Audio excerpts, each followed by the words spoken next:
The most dangerous fat in your body isn't the kind you can pinch. It sits deep around your liver and pancreas, invisible and unfelt, and it's the fat behind diabetes, heart disease, fatty liver, and even certain cancers after age 60. You could carry an extra 20 pounds and have almost none of it. You could look thin on the outside and be packed with it on the inside. Either way, your bathroom scale won't tell you the truth. The encouraging part is that once you target it correctly, this is actually the easiest fat in your body to get rid of. In this video, I'll walk you through the foods that burn it, the single drink that breaks it down faster than anything else, and a 45-minute weekly routine that, in a published Mayo Clinic study, cut this fat nearly in half within just 2 months. Let's get the definition right first, because the difference between this fat and the soft layer on your belly is the difference between a cosmetic issue and a heart attack. The fat you can grab with your fingers above your belly button is called subcutaneous fat, fat under the skin. It's mostly a cosmetic concern. It won't help you, but it won't actively hurt you either. The dangerous kind sits much deeper. It wraps around your liver, your pancreas, your intestines, your heart. None of those organs were built to be insulated in fat. Once fat builds up around them, it doesn't just sit there quietly. It starts behaving like its own organ, constantly releasing inflammatory chemicals called cytokines into your bloodstream. Those chemicals damage your insulin receptors, push your blood pressure up, scar your liver tissue, and irritate the lining of your coronary arteries. In 15 years of practice, the leanest patient I've ever diagnosed with fatty liver disease weighed under 130 pounds. The heaviest patient I've ever cleared with fully healthy metabolic markers weighed over 230. The scale was wrong about both of them. What it couldn't measure was where their fat was actually sitting. Stick with me. By the end of this video, you'll know the 4 things your body responds to fastest when your goal is removing this specific kind of fat, plus a 30-second test you can do tonight with nothing but a piece of string. Let me tell you about a patient I'll call Margaret, 64 years old, a retired teacher living outside Cincinnati. She came in for what she assumed was a routine yearly physical. Her BMI sat at 22. She walked her dog every morning and had never been more than 10 pounds over her wedding day weight. Her blood work came back showing a fasting glucose of 116, liver enzymes double the normal range, and an A1C just below the diabetic threshold. An abdominal scan measured her visceral fat area at 145 square centimeters. Anything above 100 is considered metabolically dangerous, and above 130 puts you in the same cardiovascular risk category as someone 70 pounds heavier. Margaret had no idea. Her clothes still fit. Her home scale showed the same number it had for 30 years. And inside her, a layer of fat she couldn't see or feel had been quietly squeezing her liver for years. A standard checkup won't catch this. The doctor weighs you, checks your blood pressure, and moves on.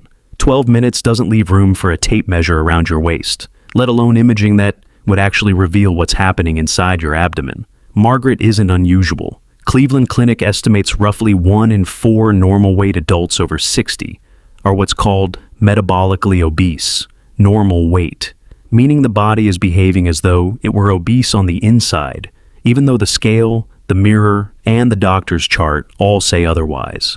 I'll be direct. This is the only kind of fat you really need to worry about after 60. The fat under your skin is, at worst, a wardrobe problem. This deeper fat is a heart attack, a fatty liver, and a diabetes diagnosis sitting quietly in your abdomen, waiting to be named. Before we get to what to do about it, here's a way to check where you stand tonight. Grab a piece of string, anything that won't stretch. You're going to measure your waist circumference, which both the WHO and Cleveland Clinic consider a stronger predictor of this fat than weight or BMI. Stand up, find your hip bone, wrap the string around your body just above it at roughly belly button height, and mark where it meets itself.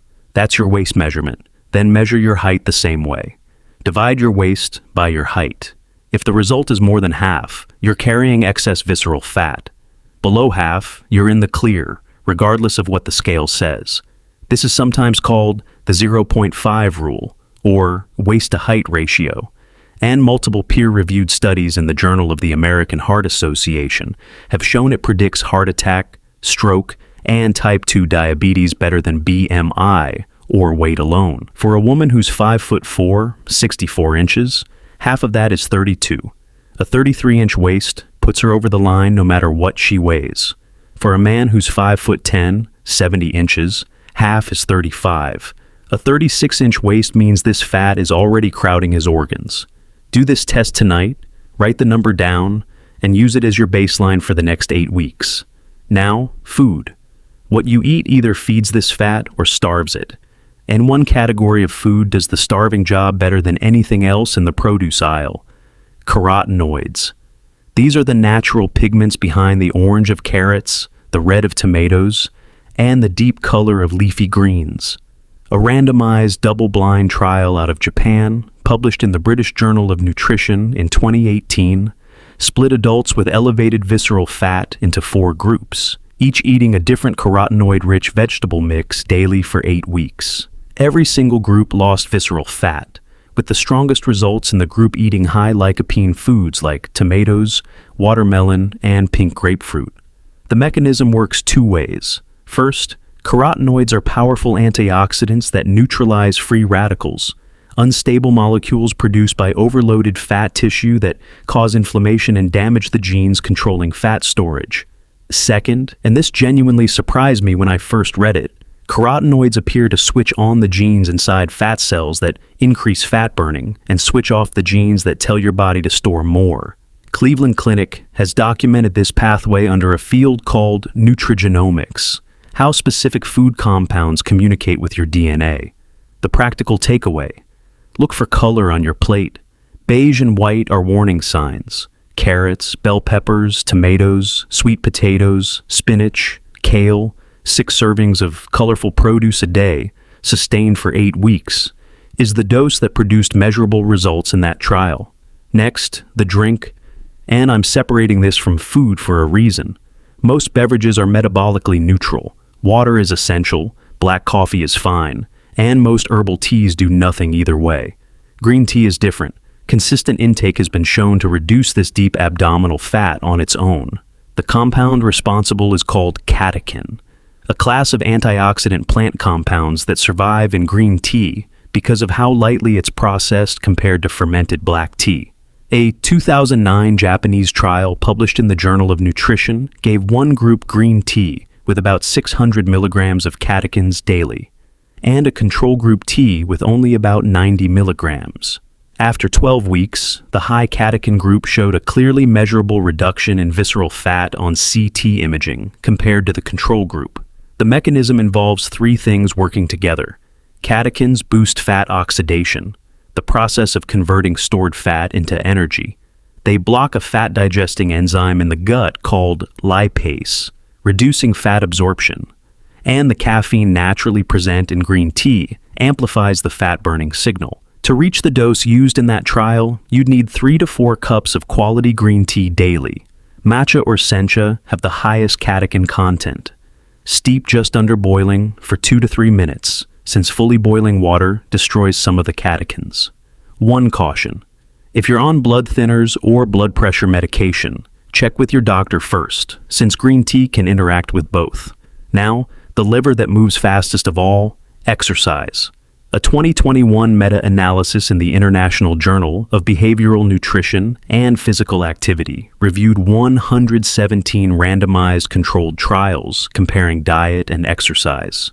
For overall weight loss, diet wins. For this specific type of fat, exercise wins, even at an identical calorie deficit. 2 people losing the same total weight, one through diet and one through movement, will see very different outcomes. The one who exercised loses a higher proportion of visceral fat. That's because movement raises insulin sensitivity, activates calorie-burning brown fat tissue, and lowers cortisol, the stress hormone most linked to abdominal fat storage after 50. This finding also showed a dose-response relationship. With diet, calorie restriction plateaus, but with exercise, more minutes and more intensity kept producing more results. A pattern confirmed by a 2022 British Journal of Sports Medicine review. The specific protocol comes from a study originally published in Medicine and Science in Sports and Exercise.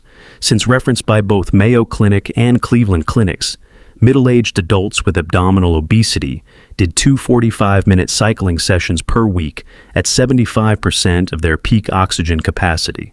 After 2 months, imaging showed a 48% reduction in visceral fat, a 41% improvement in insulin sensitivity, and an 18% drop in subcutaneous fat, while their body weight on the scale barely changed.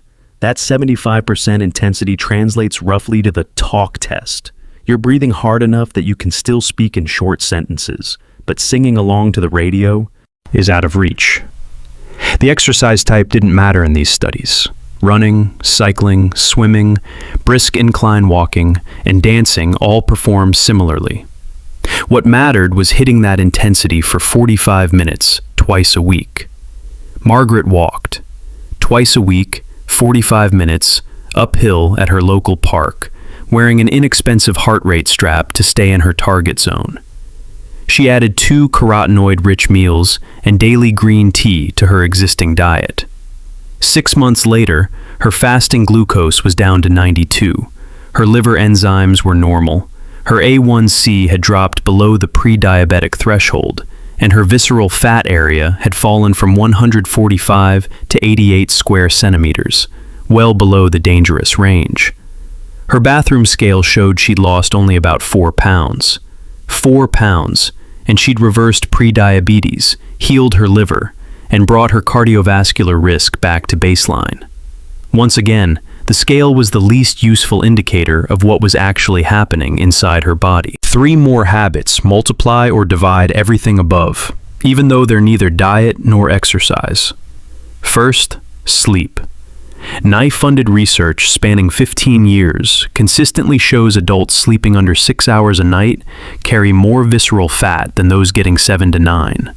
Largely because sleep deprivation flattens your daytime cortisol rhythm and raises it at night, exactly the hormonal pattern that tells your body to store fat in the abdomen. Aim for at least 7 hours.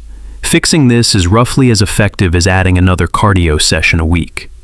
Second, alcohol, the single most efficient fat-storing substance in your kitchen.